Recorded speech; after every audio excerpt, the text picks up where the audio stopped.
Alrighty, I have some people that are inquiring on the multiplication table, and people are having issues more with the challenge code.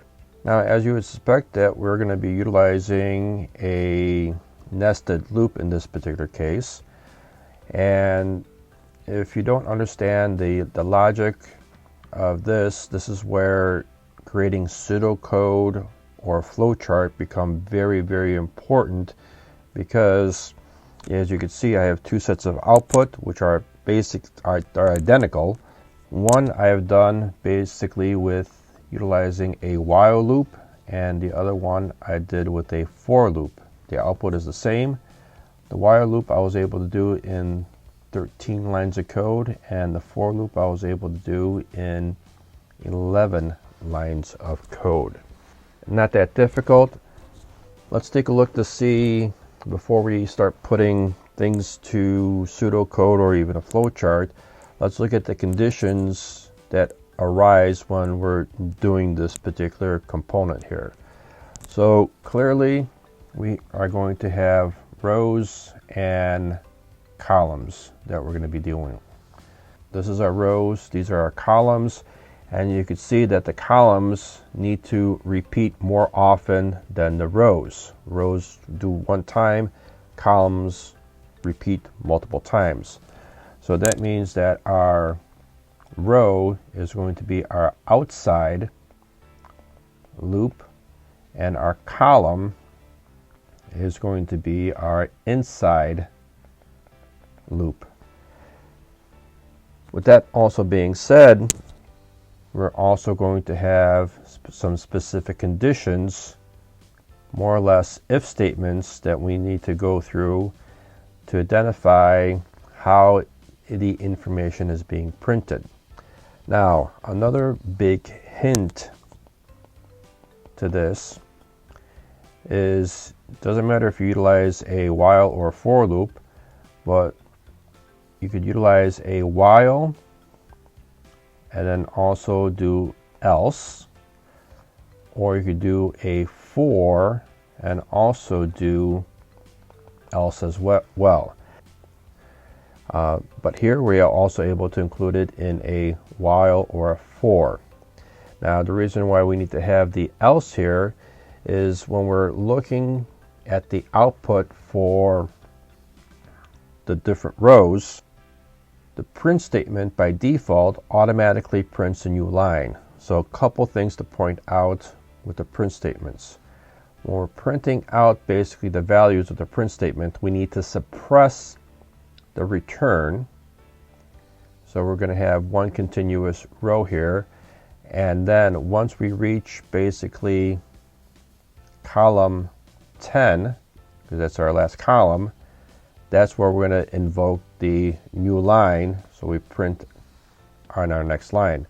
So this is going to be, while the condition is going to be true, it's going to do something else. Then we're going to say print that new line. So that's going to be at the bottom. So that's kind of a big hint. Now, a couple other things in terms of other conditions when we're looking at this. If you look at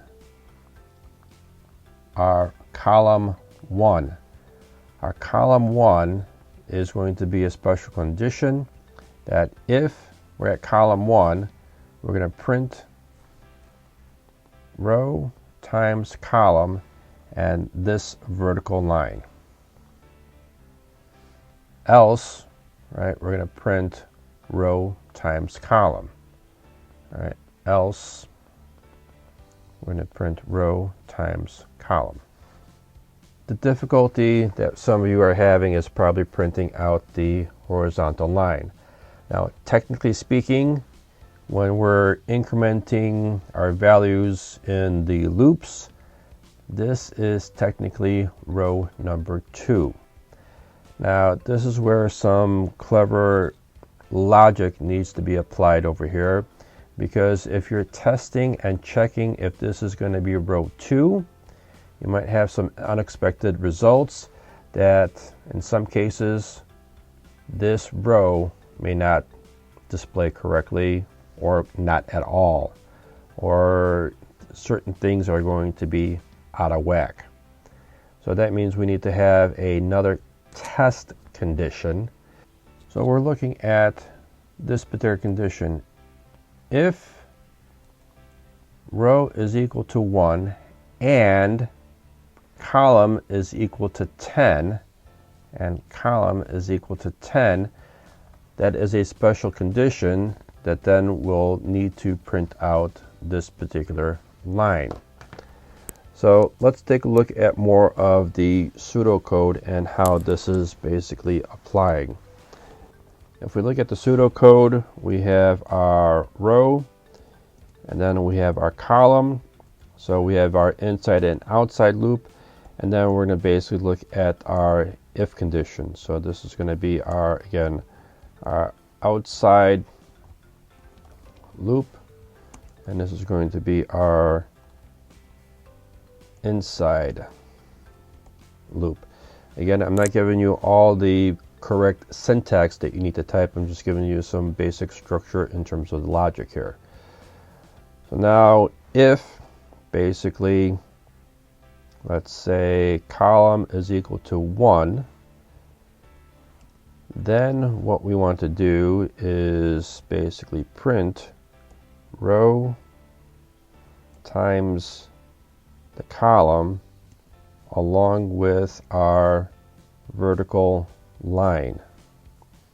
So that is what's happening here. So once again, if column is equal to 1, we want to do row times column. So that's going to be 1 times 1, which is equal to 1. So the print statement will print 1 and then that vertical line there. Otherwise, right, and then obviously we need to suppress new line clearly, else we'll simply print row times column. As you can see then here, this is going to be row times column. So 1 times 1, 1 times 2, 1 times 3, 1 times 4, 1 times 5, 1 times 6, etc. Okay. Now we have yet another condition over here for our second line. Now this needs to be something a little bit more unique here. Now we're going to take a look at this. So if,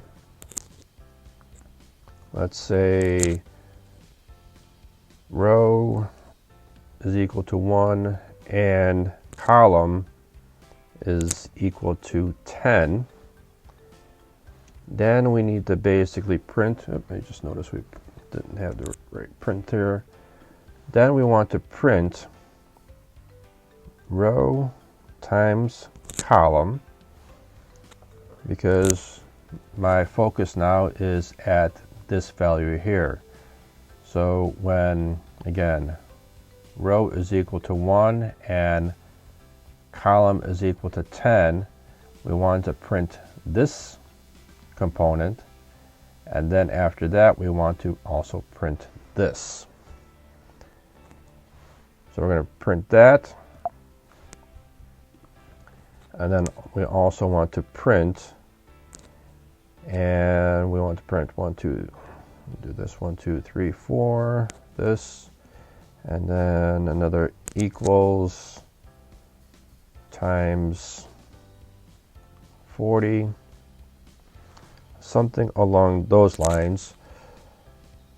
Because if we take a look at this, if we take a look at what it's printing, we want to print out 1, 2, 3, 4 and this vertical line here, and then we have a whole bunch of other lines here.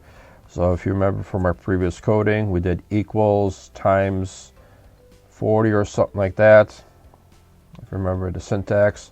So we don't have like a whole print statement with 40 lines. So this is basically what this is getting at. If row is equal to that, we're going to print that. But before we do that, we also need to print row times our column. We're going to print row times column because, once again, this is a unique position that we're at here. So again, when row is equal to 1 and column is equal to that, we want to print this last value and then follow that by this particular line. And then when it actually increments to value number 2, and then when it increments to our next value, which is going to be 2, we're not really concerned about this particular row being 2. We're not concerned about this. So once you start doing the coding, it should make a little bit more sense. So let me get back to the pseudocode here. So if the row in the inside, if it is equal to 1, print this. Now obviously this may need to change to a else if. Well, we're going to need to change this here. Get rid of that and do this more of a else if, because we want to check the condition if that's going to be this particular condition. Then otherwise we're going to print else. We'll print row times the column. Hopefully that is making some sense here. So if it's the first column, we're printing out that with the vertical line. So meaning this particular one. Else if we're equal to row 1 and column 10, that means if we're at this position here, we want to print out the last number here, and then also then print out this vertical line. Otherwise, we're going to print this. So this all falls in line with this particular condition with the if statements here. So hopefully everything in line here. And then another big hint over here, we're going to do an else, and this else is going to line up with the for or while, whatever you decided to do. Else, you're going to print a new line, /n, because once we're done with the row, right, to the end of row, that means that when we cycle everything through here, we want to basically print a new line, so we continue on there. So you can see I got 1, 2, 3, 4, 5, 6, 7, 8, 9, 10, 11. So here I got 11 lines of code. So clearly this is kind of outlining a for loop. And again, you need to utilize, when you're setting up the for loop, you're setting up, I prefer utilizing a range. And if you remember the syntax for the ranges, we're starting at actually 1. By default, it starts from 0. We don't want to start from 0. We actually want to start with 1.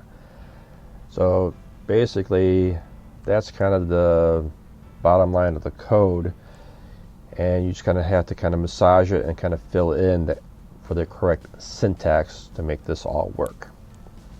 Alrighty, so good luck with all that, and hopefully you're able to figure this out to print out the lines on this part. Good luck.